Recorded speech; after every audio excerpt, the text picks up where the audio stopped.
Sous l'impulsion de son Excellence M. Félix-Antoine Tshisekedi Tshilombo, président de la République, nous avons choisi de renforcer nos institutions, de briser le cycle de l'impunité et de faire de la dignité des survivantes et des survivants une priorité de l'action publique. Des mécanismes concrets ont été mis en place.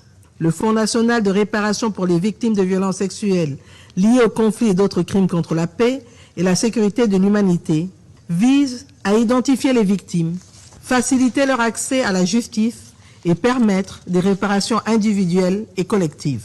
Les centres intégrés de services multisectoriels apportent une réponse pour une prise en charge médicale, psychosociale, juridique et socio-économique. Une réponse centrée sur les survivantes et les survivants ne peut pas être un principe non financé. Lorsque les cliniques ferment, les soins disparaissent. Lorsque les abris ferment, la protection disparaît. Lorsque les organisations de femmes ne sont plus soutenues, la première ligne de confiance disparaît. Lorsque les équipes de documentation sont réduites, les preuves se perdent, les auteurs se cachent et l'impunité avance.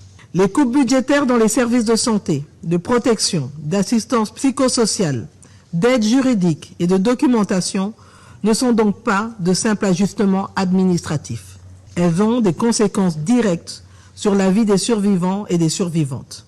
Un autre enjeu demeure trop souvent relégué au second plan, celui des enfants nés de violences sexuelles liées au conflit. Ces enfants ne peuvent pas être traités comme une conséquence indirecte de la violence subie par leur mère. Ils sont des titulaires de droits à part entière.